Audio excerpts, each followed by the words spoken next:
Salut à tous et bienvenue sur The Glove Driver. Aujourd'hui, on parle de la vieille. Alors, pourquoi est-ce que depuis 2 mois, vous n'avez pas entendu parler de la voiture? On va aborder ces sujets dans cette vidéo et répondre au titre. Quelle est la réalité d'acheter une voiture qui a 30 ans avec quasiment pas d'historique? Vous le savez, cette voiture, je l'ai achetée chez Nash Automobile en juillet. Je vous l'ai présentée en septembre parce que voilà, je voulais en profiter un peu l'été avant de vous la présenter et aussi prendre le temps de rouler avec la voiture parce que lorsque je l'ai achetée, je savais que la voiture n'avait que peu d'historique, c'est une voiture qui est de 93, qui a 30 ans, et donc, je pense que tout le monde le sait, lorsqu'on achète une voiture qui a 30 ans, on a son lot de surprises.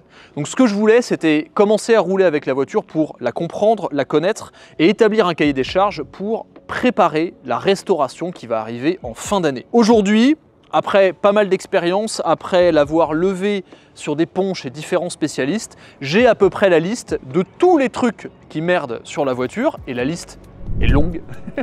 Pour quelqu'un entre guillemets de normal qui pensait avoir acheté la voiture du siècle, ça peut faire peur. Moi je l'ai acheté pour ça. Moi je l'ai acheté parce que je voulais mener un projet de restauration sur une voiture. Donc dans cette vidéo, je vais commencer par vous parler de l'aspect esthétique de la voiture, des choses qu'on verrait dans un premier temps à l'œil nu. Je vais vous parler un peu du ressenti de conduite parce que j'ai toujours pas fait d'essai en fait sur cette voiture, mais il y a une bonne raison pour ça. Pour vous expliquer pourquoi j'ai pas fait d'essai, ensuite je vais la mettre sur le pont. Là je me trouve, alors vous le voyez peut-être écrit sur la poubelle derrière, c'est plutôt drôle.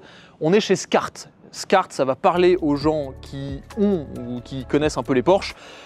C'est l'un des fabricants français, enfin c'est le fabricant français par excellence des échappements Porsche. Vous imaginez déjà ce qui arrive ensuite sur la voiture. Avant de continuer la vidéo, pensez à vous abonner, c'est très important. On arrive à 120 000 abonnés, j'aimerais beaucoup qu'on les atteigne avant la fin de l'année. Abonnez-vous et mettez la cloche pour ne pas louper tous les épisodes qui vont sortir sur la restauration de cette 968 Club Sport. Abonnez-vous aussi à mon compte Instagram puisque je partage beaucoup de contenu, des backstage de la vie de cette voiture. Il y a beaucoup de contenu exclusif et vous serez toujours au courant des vidéos qui vont sortir en plus de, voilà, de plein de contenus différents.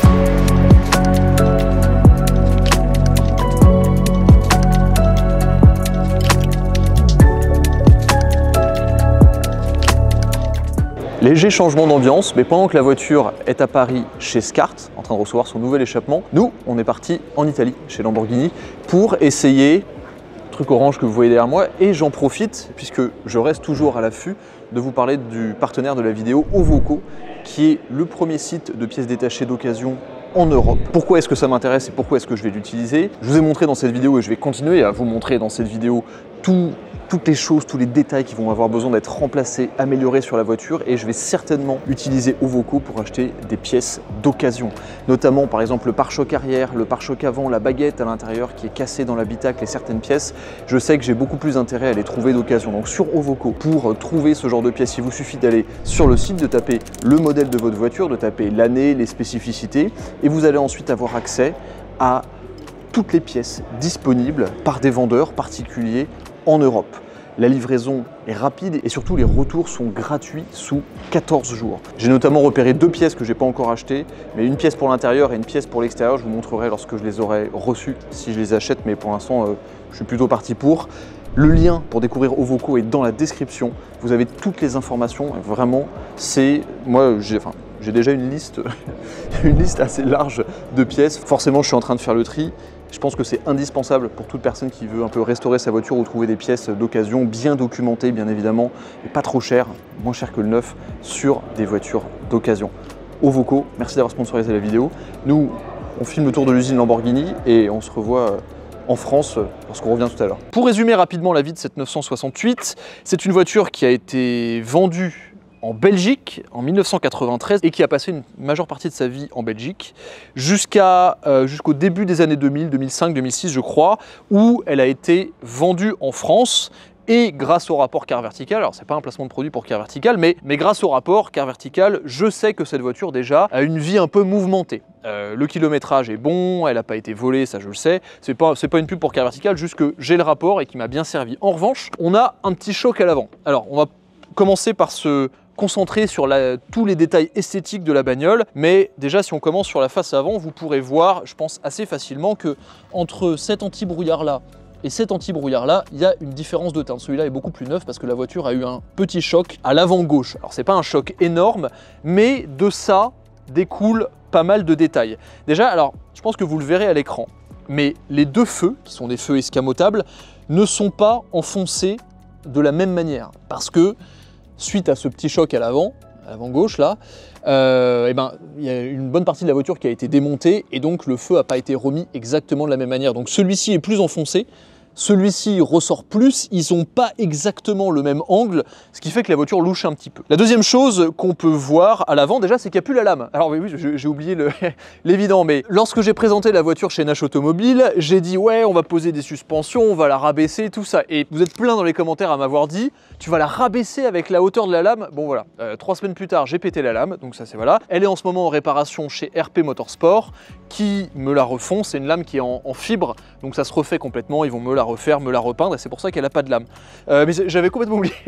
J'avais oublié, mais alors je l'aime quand même moins comme ça. Au début, quand j'ai enlevé la lame, j'avais envie de mourir, mais en vrai, ça lui va pas si mal. De face, peut-être que vous pouvez le voir, je pense que si Damien, si tu t'abaisses un petit peu, vous pouvez voir que les alignements au niveau du pare-choc et au niveau du capot ne sont pas parfaits. Alors ça a à voir aussi, et ça c'est un thème assez récurrent autour de la voiture, ça a à voir avec le fait qu'elle a été un petit peu démontée. Au niveau ici du capot, là on n'a pas le même alignement de part et d'autre. Ça se voit un petit peu, le pare-choc est légèrement bougé. Au niveau de la peinture ici, elle est craquelée là sur le plastique. Il faut savoir que ça c'est vraiment du plastoc, hein. Le pare-choc avant et le pare-choc arrière sur les 68 c'est du plastique. La voiture est légèrement penchée, elle penche côté conducteur. Ça, je vais vous montrer un peu ce qui se passe sous la voiture une fois qu'on l'aura mis sur le pont. Donc déjà esthétiquement, ça c'est fatigué, ça c'est mal ajusté. Il y a un petit pet de carrosserie ici. Bon, les feux ils n'ont pas la même teinte, les phares sont pas alignés pareil. Bon, c'est une caisse qui a 30 ans, voilà, ça a vécu. Au niveau, alors si on passe sur le côté, je pense qu'on va plutôt passer sur ce côté-là. Ce qu'on peut voir, autour de la voiture, il y a beaucoup de joints, forcément, qui lient les panneaux de carrosserie. La plupart sont, si vous pouvez me permettre l'expression, posés avec le cul. C'est-à-dire que voilà, ils sont mal ajustés. Là, on voit que, vous voyez qu'il y a un espace sur le pare-choc, c'est un peu mal ajusté. Les joints ici, ils sortent un petit peu. Ils ont été décollés et recollés un peu n'importe comment. Les jantes, qui sont, je le rappelle, des répliques de Speedline de 993 RS, ce sont des répliques, c'est pas des vrais 3 parties, sont plutôt en bon état, c'est un enfer à garder propre. Les freins, alors j'ai plus de plaquettes, à l'avant, à l'arrière, il n'y a plus rien, donc ça c'est à faire rapidement. Les disques sont un peu fatigués aussi, les flexibles sont fatigués, il y a des durites qui sont fatigués, bref. Il va falloir une bonne remise à jour du système de freinage. Toujours au niveau de la carrosserie, alors il n'y a pas de rouille sur la bagnole. Ça, c'est l'une des raisons pour lesquelles je l'ai acheté. Il n'y a pas un pet de rouille sur la voiture. La base est très très saine, donc ça, j'en suis plutôt content. Ça, je vous montrerai tout à l'heure. Mais les pattes de fixation des bas de caisse qu'il y a en dessous sont toutes de travers. Ce qui fait que ça tire de manière inégale sur les plastiques des bas de caisse et donc ils ne sont pas bien alignés. Au niveau de la vitre, alors, truc assez intéressant. Les joints des portes ici sont plutôt en bon état. En revanche, là, vous voyez, j'ai ma baguette qui bouge là, ce qui fait que en remontant, vous voyez, ça m'a découpé mon joint ici de pare-brise. C'est pas grand chose, hein, c'est juste la baguette qui est mal mise. Bon voilà, il n'y a rien de bien méchant, mais c'est chiant. Là, j'ai découvert quelque chose d'assez marrant sur la... Enfin, marrant, non, pas vraiment sur la voiture, mais intéressant quand même. Je pense que cette voiture a subi une tentative de vol. Parce que vous voyez ici, les joints de pare-brise sont complètement défoncés. Là, ils sont mangés complètement, et c'est pareil à l'intérieur ici. Et ça ressemble vraiment, tu sais, à des coups de tournevis que tu mets pour ouvrir la porte. Donc, et puis, je dis ça parce que là, on a les marques, mais il y a aussi les marques ici sur les baguettes. Sur les baguettes de toit, tu vois, on voit que c'est marqué. Là, pareil, c'est déchiré. On dirait vraiment des coups de tournevis pour essayer de voler la voiture. Bon, visiblement, elle n'a pas été volée. Alors, ça date pas de moi, hein. C'était là avant. La peinture, globalement, sera un moment ou un autre à refaire. Au niveau de la grande baie arrière de pare-brise, enfin de vitre arrière, il y a un espèce de joint collant à l'intérieur qui se détériore avec le temps, vous voyez, qu'on voit là. Bon, ça c'est fatigué, mais c'est pas très grave, vous voyez, on voit que ça se décolle, là, c'est une espèce de bande plastoc. Toutes les jointures ici en métal, l'armature est plutôt correcte. L'aileron bouge un peu de ce côté-là, mais je pense que c'est 3 vis, ça je vais le faire moi-même, il faut que je m'en occupe. Et un truc aussi, alors là je pense que vous le voyez, si tu te mets vraiment pile dans l'axe de la bagnole, un truc qui me terrifie et qui m'a terrifié pendant longtemps, mais on a trouvé la solution. Là, cette voiture est complètement de travers. Et évidemment, je vous l'ai dit, ça vient pas du châssis, ça vient du fait qu'elle a été démontée. Et si on regarde un peu plus en détail ici, l'échappement, là, il est bien mangé.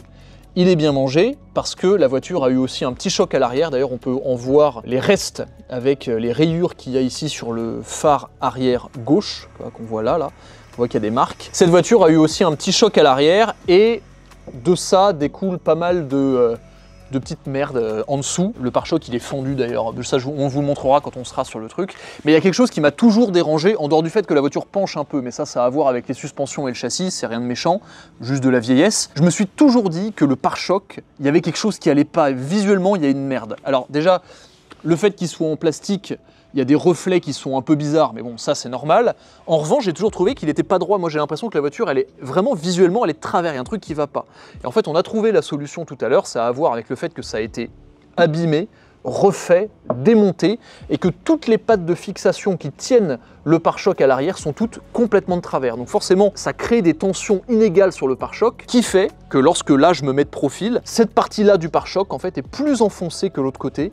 On a donc l'impression que en fait, l'arrière de la bagnole est de travers. Et moi, ça me rend mais malade. Je vais vous ouvrir le coffre pour vous montrer 2-3 petits trucs. On fait vraiment un tour du propriétaire complet. Alors, les accroches, le coffre accroche un peu lorsqu'on l'ouvre. Ça, c'est un peu chiant, mais bon, c'est rien de méchant. On peut voir ici, ça c'est intéressant, que le pare-choc arrière a été repeint, puisqu'il a été refait, je vous le disais tout à l'heure, et c'est pas la seule chose de la voiture qui a été repeinte, mais là par exemple, vous voyez, ils ont pas mis de peinture, pas mis de vernis quoi. Ça c'est un truc aussi assez intéressant et c'est un message pour toutes les personnes qui achètent des voitures un peu anciennes comme ça, sachant que c'est de 93, c'est pas non plus hyper ancien, mais ça a 30 ans. J'ai une théorie sur la vie de cette voiture et le fait qu'elle ait pas d'historique, c'est que les PMA à l'époque, comme vous le savez très certainement, ça ne valait rien.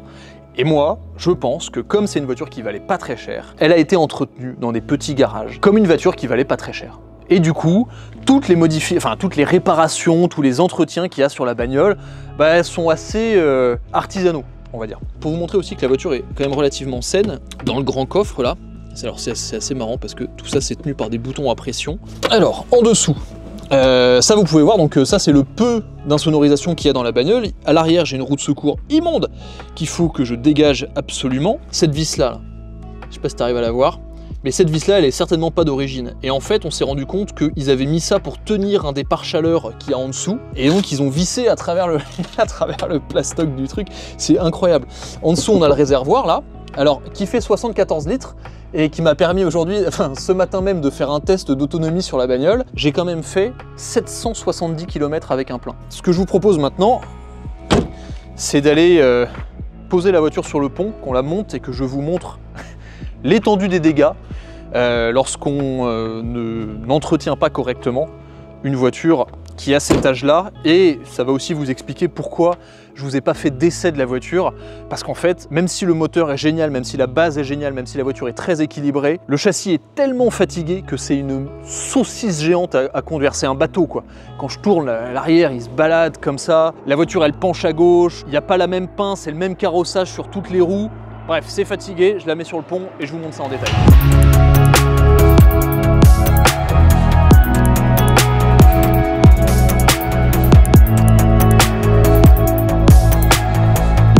Ok, la voiture est sur le pont, j'ai ma baguette magique, on va faire le tour de tous les trucs qui vont pas trop. Voilà. Alors, pour commencer, à l'avant, comme je vous l'ai dit, il y a eu un choc. Donc, ça se voit, ça a été réparé. Ce qui est assez surprenant, en fait, et c'est là où on voit ce que c'est qu'un châssis qui a 30 ans, c'est que tout est un peu bougé. Déjà ici, normalement, il y a un plastique qu'on n'a pas. Alors, je sais pas où il est parti, mais il n'est pas là. Là, c'est rigolo, vous pouvez voir qu'il y a des écopes qui amènent l'air vers le freinage. Ici, on a une barre stab qui n'est pas droite. Alors, je viens de découvrir un truc sur la barre stab. Regardez là, côté avant gauche, où se termine la barre stab. Donc là, je mets mon doigt derrière le cylinder block. Regardez maintenant le côté droit. Elle est complètement enfoncée. Tu m'étonnes que la voiture, elle roule de travers. C'est une sainte horreur ce châssis. Le premier truc qui frappe, alors forcément ici, c'est les grosses gouttes d'huile moteur qu'il y a là. On m'a dit, si t'as pas une Porsche qui fuit, t'as pas une vraie Porsche. Bon, elle fuit, tout va bien. Vous pouvez voir que là, au niveau de la barre stab et du soufflet de cardan, il y a de l'huile partout. C'est rien de méchant, c'est juste un petit joint spi là, au niveau du bas moteur qui a changé, sachant qu'il y a 2-3 frais qui ont déjà été faits sur la voiture, que j'ai payé, notamment un nouvel alternateur.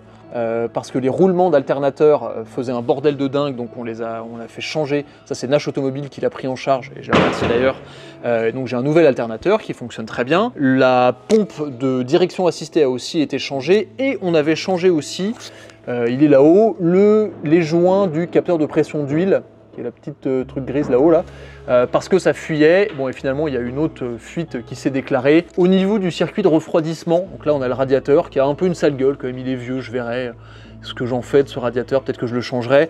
Là vous voyez, tiens là on le voit là, il y a un petit pot d'eau là, et du liquide de refroidissement. Liquide de refroidissement, donc je sais, tu vois là, tiens, ça bouge un peu. Donc tout le circuit liquide de refroidissement, faut le regarder parce qu'il y a un peu de fuite de liquide. J'ai pas de chauffe, mais bon, voilà. Ça c'est pour la partie moteur. Autrement, tout va à peu près bien. Il y a 2-3 vibrations par-ci par-là. On a l'impression que le moteur tremble un petit peu, donc il faudra qu'on fasse vérifier les injecteurs. Peut-être qu'elle a un peu de mal à l'allumage, mais on sent qu'il y a des tremblements qui sont pas trop normaux. Bon, bref, mais sinon, dans l'ensemble, ça va. Ensuite, moi, c'est la partie qui va m'intéresser. La partie moteur, évidemment, on va s'en occuper rapidement. Mais surtout, ce qui va m'intéresser, c'est la partie châssis. Parce que le châssis, dans un état, mon pote, il n'est pas spécialement moche ou éclaté, juste il est vieux, quoi. Et ça se traduit par déjà tous les cylinder blocs qui sont moisis.